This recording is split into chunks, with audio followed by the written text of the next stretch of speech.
Welcome to Living with an Invisible Learning Challenge, where we will discuss and discover the challenges and triumphs of those living with NLD, nonverbal learning disability, and other learning challenges such as autism, ADHD, dyslexia, dysgraphia, and any other invisible learning differences that one may live with. And I like to interview individuals as well who live with various learning challenges. So if you know anybody, please point me their way, or if you are that individual, I would love to interview you on various topics. So please let me know. And I welcome you to this podcast.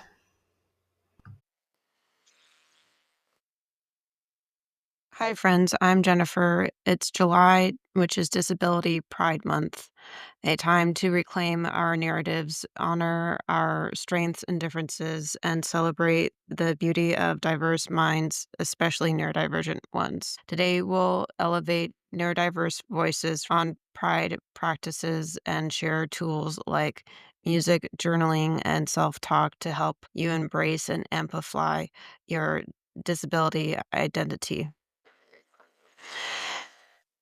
Disability Pride Month was born in July to commemorate the signing of the ADA in 1990. It shifted from a day to a month of celebration in 2015, and across the U.S., communities hold parades, flags, raisings, and events to reject shame, reject ableism, and honor our identities.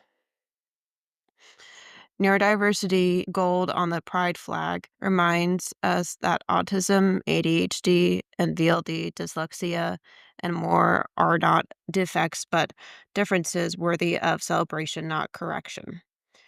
Disability pride isn't just festivities, it's activism. When Boston held the first parade in 1990, and later Chicago and New York, disabled voices spoke out against systematic ableism and demanded inclusion. Organizations like the ARC and Take This host events, community actions, and educational campaigns designed to uplift disabled creators and challenge stigma. For many of us, embracing disability pride is an internal journey. Before I go into that, I thought I would address that this election is going to be very important, and I am not telling you how to vote. I'm just encouraging you to vote. If you are 18 years old or older, I encourage you to vote and to do a lot of research so that you are informed on what you're voting on and that you are able to do well with the voting process and be informed on it.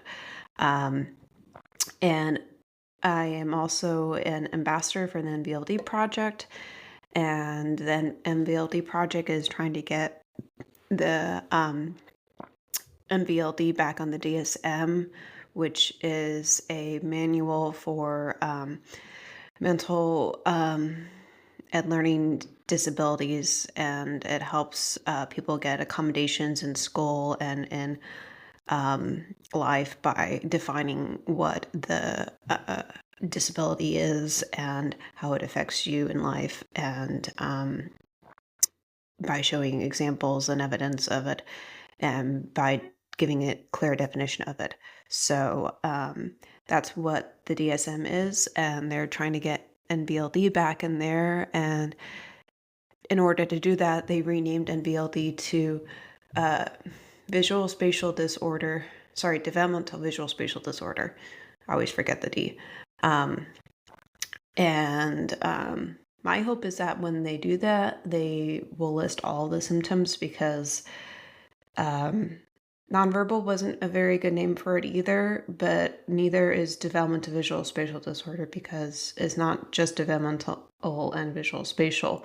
It's also the social, which nonverbal doesn't have either. So it's like,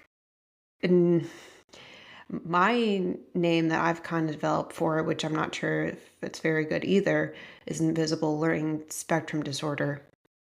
Um, but I don't know if that's very good either. So, anyways, um, did oh, and this podcast is also supported by Patreon and Spotify and BetterHelp. So, BetterHelp is a therapy company that does therapy online and remotely. I have not used BetterHelp, but I know they're very good, and I have been in therapy for uh, eight more than 8 years. I think 8.5. I'm not doing it currently, but I was doing it last year, and it was very helpful for me when I was doing it online and remotely. And It was very helpful for me. It was able to change a lot of things in my life and make make my life better. If you want a discount for BetterHelp, I'll include the link for that. And Patreon is a way for me to give you the episodes without any ads, like I'm doing right now, and I give you access to transcripts as well and to the episodes without any ads. So if you want that, it's either $5 for the episode without any ads or $10 with the transcript. I know that might seem like a lot of money, but I'm not really not doing it for the money. I'm trying to do it so I can donate the money to the NVLD project or so I can do it to pay back on my website subscription fee. So, um, if you're willing to do that, please do. I will give the link for that as well in the description. And I also have podcast swag. I will get the link for that as well. T-shirts and water bottles and tote bags and other pretty cool stuff. So I will give the link for that as well. Articles like The Strain of Trying to Be Proud from Verywell Mind explore the complexity, how we balance acceptance with activism, navigating pressure to be loud or visible, but also holding space for quiet personal pride. Neurodivergent pride, stuttering pride, autism pride challenges us to reject medicalization and speak openly about our culture, neurodiversity, and community-led advocacy. Explore 4 tools to support your disability pride journey. Number 1, music as identity soundtrack. Choose songs that resonate with your experience.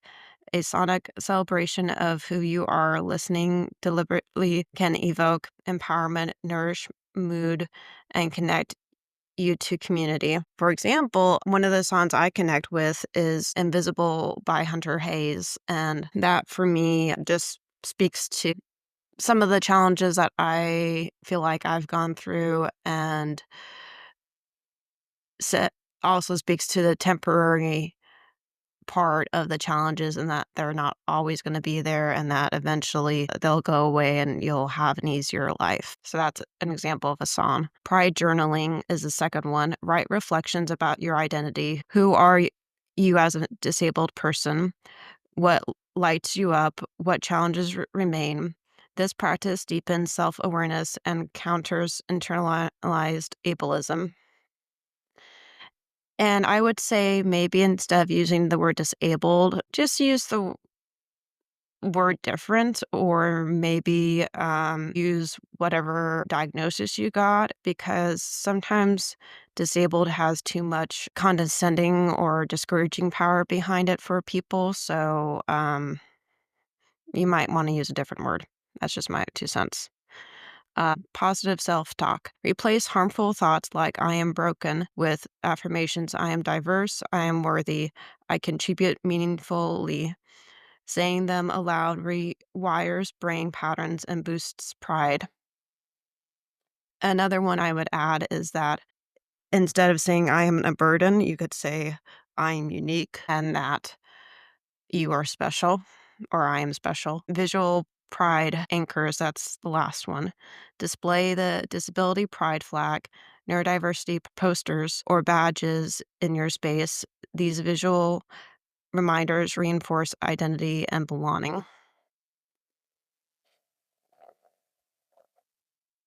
For many, these tools combine help shift from shame to connection to a sense of I'm not hidden, I'm part of something larger. I've practiced these in my own neurodiversity journey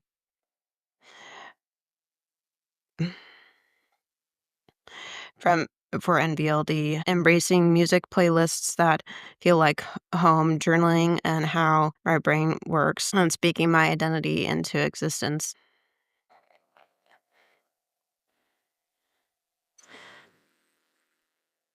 And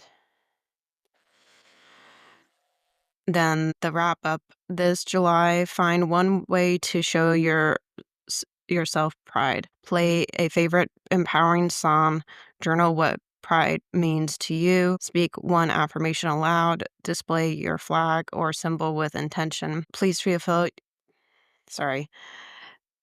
You can contact me at Living with NLD on Instagram or Facebook, or you can email me at livingwithnld@gmail.com. And the question that you can journal about is what practice resonated for you today? Let's build a gallery of neurodivergent pride together. Thanks for joining in this celebration of Disability Pride Month. Remember, pride can be loud or quiet, public or deeply personal. At its heart, it's about honoring your identity, rejecting stigma, and standing with your community. I'm Jennifer, and this is Living with an Invisible Learning Challenge. Celebrate yourself this July and every day. And as always, I'll include links for the articles in the podcast description. I hope that episode was well worth it for you to listen to and that you were able to take something away from it, even if you don't have a learning challenge, or if you do. I hope it was extra worthwhile for you so that you are able to learn something and maybe journal and jot down some few takeaways so that the next time you experience that challenge yourself, you're able to um, learn how to breathe through it more easily, or maybe not have a meltdown or a tantrum, or be able to take away more learning from it and not make the same mistake twice, and be able to also help somebody else go through that experience if you have a friend who has a learning difference and you are neurotypical. So I hope you will be able to have those some experiences in your life now that you have listened to this episode.